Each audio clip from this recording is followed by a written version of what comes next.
नमस्कार साथियों, स्वागत है आप सभी का आपके अपने परिवार यूपीपीएससी स्टडी आईक्यू पर। फर्स्ट ऑफ ऑल आप सभी भाइयों बहनों को, देवियों सज्जनों को बहुत बहुत प्यार भरा नमस्कार, गुड मॉर्निंग, आदाब, सत श्री अकाल, राधे कृष्णा, जिस भी धर्म को आप मानते हो भाई बहुत बहुत नमन है। चलिए स्टार्ट करते हैं आज के सेशन को, जिसका ऑब्जेक्ट है मिशन 6 दिसंबर। और अब तो आरओ एआरओ भी इसमें जुड़ चुका है, तो दोनों के लिए ही अपने आप को कंठस्थ होकर के तैयार कर लीजिए, क्योंकि समय बहुत तेजी से जा रहा है और आपका एक एक दिन आपकी सिलेक्शन के करीब भी आ रहा है। तो लगातार जुटे रहिए, स्टडी आईक्यू परिवार हमेशा आपके साथ जुड़ा रहता है। चलिए स्टार्ट करते हैं आपके सेशन को, देखते हैं इस 15 मिनट शो को। इसकी जो भी पीडीएफ रहती है आप सभी जानते हैं, मैं अपने टेलीग्राम चैनल पर आपको यहाँ पर शेयर कर देता हूँ। आप सभी से भी बहुत विनम्र निवेदन है, अगर नहीं ज्वाइन किए हों तो जरूर ज्वाइन कर लीजिए टेलीग्राम चैनल को, ठीक है। ये मेरा पर्सनल टेलीग्राम चैनल है और ये हमारा ऑफिशियल टेलीग्राम चैनल है। किसी भी प्रकार से कोई भी समस्या रहती है आपको, पढ़ाई रिलेटेड या बैच रिलेटेड आपको कोई समस्या रहती है, तो आप मुझे डायरेक्ट इस नंबर पर भी कनेक्ट कर सकते हैं। यहाँ पर मुझे आप व्हाट्सएप पे कनेक्ट कर सकते हैं, व्हाट्सएप पे आप मुझे कनेक्ट कर सकते हैं, ठीक है। तो चलिए आज के सेशन की तरफ चलते हैं। और कौन सा टॉपिक है? आज भी हमारा दिल्ली सल्तनत का टॉपिक है। तो कुछ क्वेश्चन आपको भक्ति और सूफिज्म से देखने के लिए मिलेंगे। चलिए आज के पहले क्वेश्चन को प्लीज बताने का प्रयास कीजिए। ये है आज का पहला क्वेश्चन।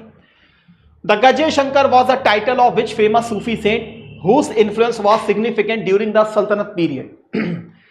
गज ए शंकर किस प्रसिद्ध सूफी संत की उपाधि थी जिनका सल्तनत काल के दौरान महत्वपूर्ण प्रभाव था? बाबा फरीद की, नासिरुद्दीन चिराग दहलवी की, कुतुबुद्दीन बख्तियार काकी की, निजामुद्दीन औलिया की? जब तक आप आंसर देते हैं तब तक मैं कुछ बेसिक आपसे बात करता हूं। चिश्ती, ये जितने भी संत हैं ये सब चिश्ती संत आपको देखने के लिए मिलेंगे। सबसे पहले इसकी स्थापना ख्वाजा अबू अब्दाल चिश्ती के द्वारा की गई थी। भारत में इसका जो सर्वप्रथम प्रसार किया गया वो ख्वाजा मोइनुद्दीन चिश्ती साहब के द्वारा किया गया था, जिनके गुरु कौन थे? ख्वाजा उस्मान हारून। तो उन्हीं के शिष्यों के रूप में आपको फिर बख्तियार काकी जी भी देखने के लिए मिलेंगे। काकी जी, क्योंकि ये कहते हैं कि एक समय काकी जी जो हैं इन्होंने स्पेशली क्या कहते हैं, शिष्यों को भूख लगी थी तो कहते हैं कि गरम तवे से ही रोटियां निकालना स्टार्ट कर दिया था, इसीलिए इनको रोटी देने वाला भी बोल दिया गया, दैट इज काकी के नाम से।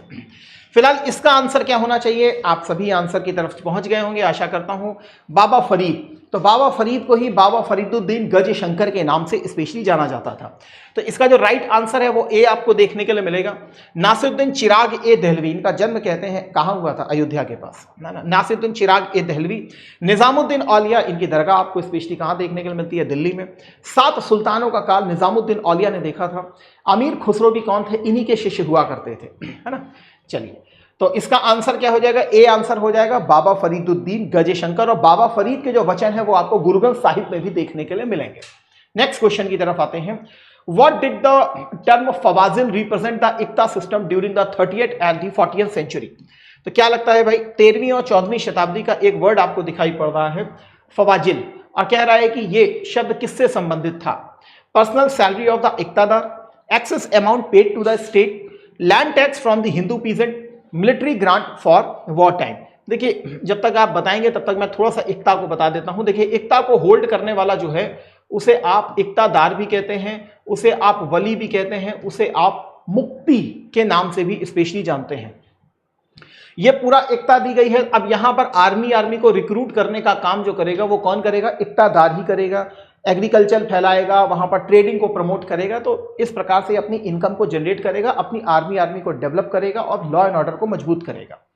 अब मान लीजिए कि ओवरऑल इसकी 100 रुपए की इनकम यहां पर होती है और इसका आर्मी का खर्चा सब कुछ सैलरी मिला करके 80 रुपए में काम पूरा चल जाता है। तो 20 रुपए इसके पास एक्सेस अमाउंट बचता है। यही एक्सेस अमाउंट ये किसको पहुंचाता है?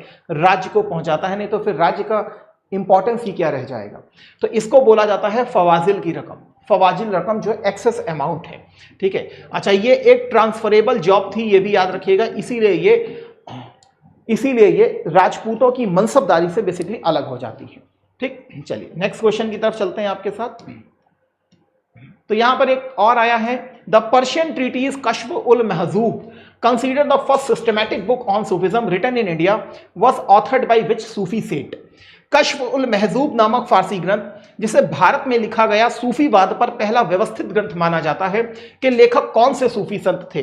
अल हुजवीरी, मोइनुद्दीन चिश्ती, आमिर खुसरो, निजामुद्दीन औलिया। तो क्या लगता है आपको आंसर?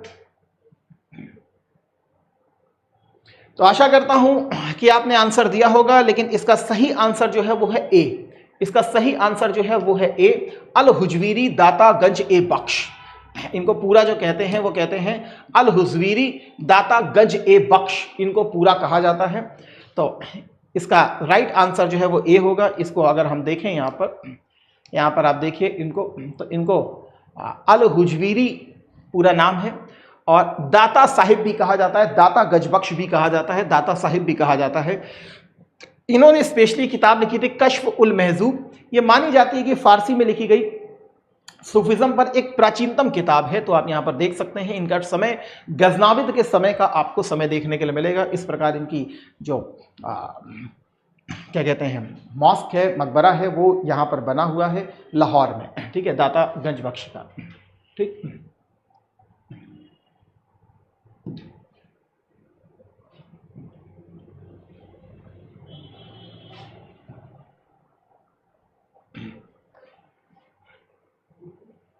नेक्स्ट पे आते हैं।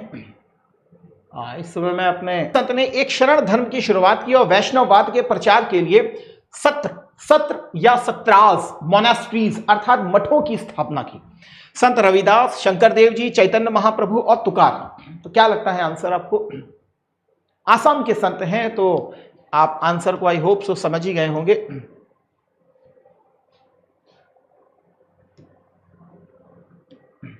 बिल्कुल आप सही हैं, श्रीमान शंकरदेव जी, जिन्होंने एक शरण संप्रदाय की, एक शरण धर्म की स्थापना की थी और सतरास की स्थापना की थी। आपको याद होना चाहिए कि हमारे जो शास्त्रीय नृत्य हैं उसमें एक जो नाम है उसका नाम है सत्रिया नृत्य, सात्रियास। तो सात्रियास को देखेंगे तो सात्रियास स्पेशली आपको कहां देखने के लिए मिलेगा? असम में स्पेशली देखने के लिए मिलेगा। तो सात्रियास आपको देखने के लिए मिलेंगे सतरास। माना जाता है कि इसकी ओरिजिनल इंस्पिरेशन श्रीमान शंकर देव जी ही थे। अगर घर में आप बैठ करके भगवान के सामने कीर्तन करते हैं तो वो कीर्तन स्टार्ट करवाया था किसने? चैतन्य महाप्रभु ने करवाया था। इनकी जो भक्ति है वो बेसिकली वैष्णव भक्ति कहलाती है। तुकाराम जो है वो स्पेशली आपको देखने को मिलेगा मराठी भक्ति संत के रूप में। और संत रविदास के गुरु कौन है ये आप मुझे बता दीजिएगा। संत रविदास के गुरु कौन है ये बता दीजिएगा। मैं इनकी शिष्या का नाम आपको बता देता हूं, मीराबाई। तो मीराबाई जो है वो इनकी शिष्या हैं, लेकिन इनके गुरु कौन है संत रविदास के? कमेंट बॉक्स पे अवश्य बताइएगा। चलिए नेक्स्ट क्वेश्चन की तरफ आपके साथ चलते हैं। लिखा है Sheikh Ahmad Sirhindi, a prominent saint of the Naqshbandi order, challenged the Wahdat ul Wujud doctrine with the which alternative concept? Naqshbandi सिलसिले के एक प्रमुख संत शेख अहमद सरहिंदी ने वहदत उल वजूद के सिद्धांत को किस वैकल्पिक अवधारणा के साथ चुनौती दी?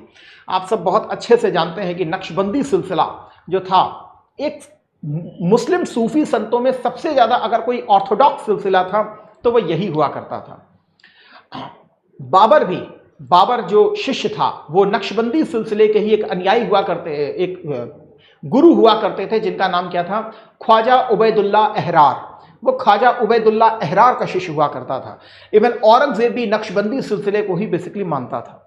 अकबर के समय में अगर आपको याद हो तो अकबर के खिलाफ भी बेसिकली फतवे को जारी किया गया था और नक्शबंदी सिलसिला जो था वो अगेंस्ट में था किसके?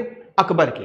चलिए आंसर आप बता चुके होंगे, बिल्कुल सही है, वहदत उल शुहूद सिद्धांत था, एक प्रकार से दारुल हर्ब को दारुल इस्लाम में कन्वर्ट करना। तो वहदत उल शुहूद भी बेसिकली जो है वो प्योर इस्लाम की तरफ आपको ले जाने का प्रयास करता है। तो सी आंसर जो है आपका यहां पर बिल्कुल सही होगा। सी आंसर जो है आपका बिल्कुल सही होगा। नेक्स्ट लिखा है the Nalayira Divya Prabandham is a major compilation of hymns compose by which group of saint. ये मैंने इसलिए स्पेशली रखा है क्योंकि ये मैंने आपको बहुत बार स्पेशली बताया है इस क्वेश्चन को, और बहुत बार बताया, एक बार नहीं बताया। लेकिन मुझे मालूम है कि जब भी इस सेगमेंट से क्वेश्चन बनेगा तो विश्वास कीजिए कि इसके ऊपर सबसे हाई प्रोबेबिलिटी होगी क्वेश्चन बनने की। नालायार दिव्य प्रबंधम किस संत समूह द्वारा रचित भजनों का एक प्रमुख संकलन है? आलवार, नयनार, बरकारी और वीरशैव। चलिए मैं आपको ये बता देता हूं कि वरकारी तो आपको मालूम है ये मराठी संतों से संबंधित है, स्पेशली ज्ञानेश्वर जी को आप देखेंगे तो वरकारी संप्रदाय से संबंधित रहेंगे। वीरशैव जो है, वीरशैव भी शैव धर्म से संबंधित है, ठीक है, नयनार का ही एक सेंट हमको देखने के लिए मिलेगा वीर शैव के रूप में। नयनार जो है ये 63 शैव संतों से स्पेशली संबंधित है और आलवार जो है वो 12 वैष्णव भक्ति संतों से संबंधित है, जिसमें एक प्रमुख महिला के रूप में हमें आंडाल देखने के लिए मिलती है। आप प्लीज मुझे कमेंट बॉक्स में बताइएगा नालायार दिव्य प्रबंधम आखिर आलवार से संबंधित है या नयनार से संबंधित है। मैंने आपको 50-50 दे दिया, इनसे तो नहीं संबंधित है, या मैंने आपको बोल दिया, लेकिन इसमें और इसमें आपको हमेशा ये कंफ्यूजन रहेगा ही रहेगा, आलवार या नयनार। तो आपसे बहुत रिक्वेस्ट है कि इसका आंसर आप दीजिएगा कि आलवार है या, इसलिए क्योंकि ये ऑलरेडी मैंने बहुत बार क्वेश्चन करवाए हैं। स्टिल मैंने इसको इसलिए रखा है क्योंकि भक्ति आंदोलन से मुझे कुछ क्वेश्चन बनाने थे, इसलिए क्योंकि ये सबसे इंपॉर्टेंट मुझे लगता है। कमेंट बॉक्स में जरूर बताइएगा नालायार दिव्य प्रबंधन किससे संबंधित है। Next, in the Sufi tradition the term विलायत primarily refers to which of the following administrative और spiritual concepts? सूफी परंपरा में विलायत शब्द मुख्य रूप से निम्नलिखित में से किस प्रशासनिक या आध्यात्मिक अवधारणा को संदर्भित करता है? A musical session, a communal kitchen, a spiritual territory, a letter of succession. एक संगीत सत्र है, एक सामुदायिक रसोई है, एक आध्यात्मिक क्षेत्र है, या उत्तराधिकार का पत्र है। क्या लगता है आंसर?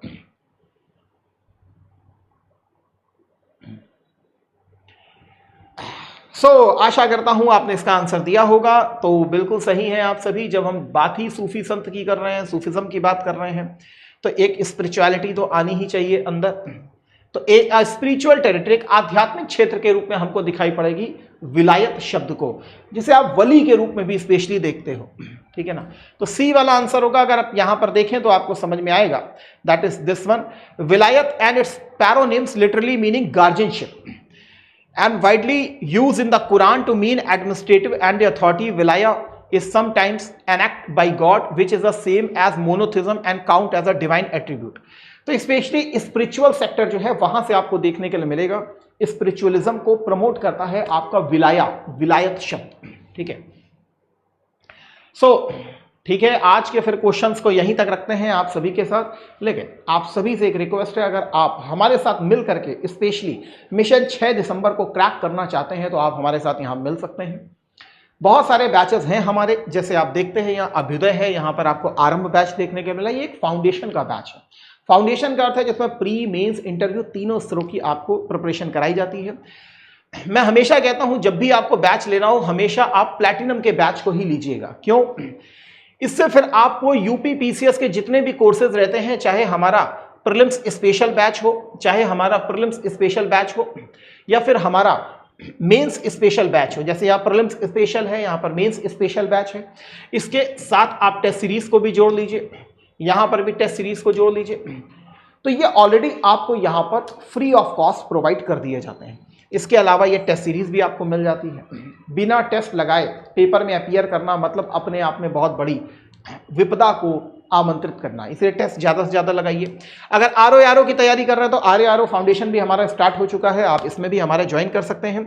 किसी भी बैच को परचेस करना हो, मेरा कोड यहाँ पर यूज़ कर सकते हैं, या डायरेक्टली आप मुझे भी व्हाट्सअप यहाँ पर कर सकते हैं किसी भी प्रकार की कोई जानकारी लेनी हो तो। नहीं तो आप सीधे हमारे ऑफिशियल नंबर पर कनेक्ट कीजिए, मेरा नाम वहाँ पर बता दीजिए, सुमित सर से बात हुई है, आपको मैक्सिमम डिस्काउंट यहाँ पर प्रोवाइड कर दिया जाएगा। तो देवियों सज्जनों, आज के सेशन को फिर आपके साथ यहीं पर समाप्त करते हैं। पुनः कल आपसे मुलाकात करेंगे। तब तक अपना ख्याल रखिए, परिवार का ख्याल रखिए, मस्त रहिए, खुश रहिए और पढ़ाई को जज्बे के साथ करते रहिए। Thank you. जय हिंद, जय भारत, वंदे मातरम।